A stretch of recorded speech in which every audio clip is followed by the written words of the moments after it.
Molly Leigh, chase me round the apple tree. Follow me into all the holes that I can see. Molly Leigh, Molly Leigh. In St John's Churchyard, Burslem, Stoke on Trent, you'll find a strange tomb. An austere-looking construction of stone facing a north-south direction. This is the final resting place of Molly Leigh, the Burslem witch. Molly were born in 1685. She had an hard time right from the off, for it was said she were born different, a particularly grotesque and ugly infant. Rumour had it that she could eat an hard crust of bread mere hours after birth, that she couldn't feed on her mother's milk, and that instead she suckled from the teats of livestock. As she grew older, her frightful visage did not improve. Nay, it got worse, as did her temper. She was lonely and isolated. Her parents had died when she was young. Her only friend, a jackdaw she'd tamed. Now, with her parents gone, poor Molly had to grow up pretty quick. She made a living from selling milk. Daily she'd make the long journey from her cottage in Jackfield to the town of Burslem. She soon became well known, but unliked, constantly accused of watering down the milk she sold. Strange rumours began to spread about her. Rumours that her cottage were cursed, that the hawthorn bush outside never bloomed. Yet despite the rumours, despite the accusations and constant jibes, Molly carried on peddling her wares, giving the sharp edge of her tongue to any who gave her trouble. However, she was to make an enemy in the form of the rector of St John's, Parson Thomas Spencer. Now back in them days, everybody attended church. It was kinda expected of you. Not so our Molly, who hardly ever went. Apparently this was enough for the good and honourable parson to declare her a witch. Now, I'm not sure how seriously the congregation took this declaration, but stranger than strange, one night, the parson was about to enter the Turk's Head pub in town. A frequent haunt of his, when he spies Molly's jackdaw perched on the sign. So he takes out his pistol, aims it at the bird. Bang! Shot goes wide, and the jackdaw flutters away unarmed. Somewhat chagrined and probably looking a bit of a tit, Parson Spencer enters the pub and orders an ale. But there's something wrong. It don't taste quite right. Sour almost.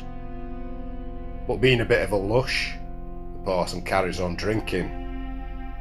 He were bedridden for 3 weeks after that, suffering from intense stomach pains. Weren't just Spencer either, with many of the other punters complaining of similar ailments. Of course, Molly were the first one they blamed. She gave me rheumatism. She turned me into a newt. I got better. Now, you're probably expecting it all went a bit witchfinder general, torches and pitchforks, that kind of thing. But it seems this didn't happen. Maybe it were fear of Molly, or maybe it was simply because the folk of Burslem didn't quite believe the parson, or the punters of the Turk's Head for that matter. Either way, Molly were left to her own devices until her death in April 1748. In a strange twist of fate, it would be Parson Spencer who would lay her body to rest. And so, the story of Molly Leigh ends. Right, you know the drill. House special, £1 a pint. Free jukebox. Ah, had you then, didn't I? There'd be more to this tale. So the good parson lays Molly's soul to rest, unlikely happy to see the back of her, and thinks nought more of it. But the good folk of Burslem had become concerned. Molly's jackdaw had been seen about town, making a nuisance of itself, squawking and dive-bombing passers-by.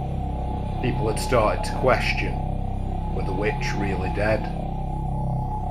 So with a little drink inside him, Parson Spencer and a few of the braver townsfolk decided to investigate Molly's cottage. In the dead of night they made their way through the woods to Jackfield. What they found there chilled them to the bone.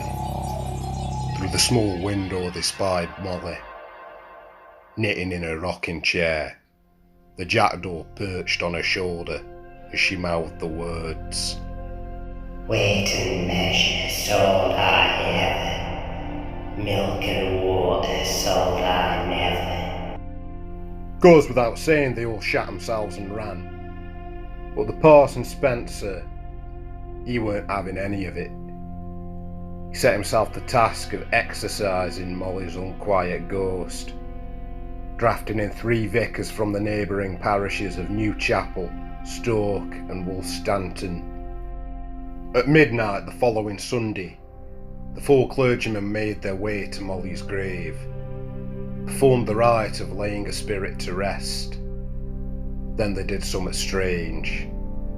They pried open her tomb, turned her body in a north-south direction, and threw in a sack containing the now captured jackdaw that wriggled and writhed in an effort to escape. With the rite complete, they set about sealing her tomb, safe in the knowledge that she were now at peace. Now, despite the parson's best efforts, it seems the spirit of Molly Leigh remained restless. For it's said she still haunts Burslem to this day, and has been sighted on more than one occasion walking the streets of the town. Many a folk custom sprang up around these sightings. If miners saw a cross-eyed woman on the way to pit, they would turn back for home, fearful that it were the spectre of the old witch, out to lay a curse upon them. To this day it's believed that if you dance around a grave 3 times, chanting, Molly Leigh, chase me round the apple tree, she will appear to you. A kind of local variation of the Bloody Mary myth. So the legend persists. But what's the truth? Well, I can tell you, the truth is a completely different kettle of fish. How do we know? We have a will, and it tells a somewhat different tale.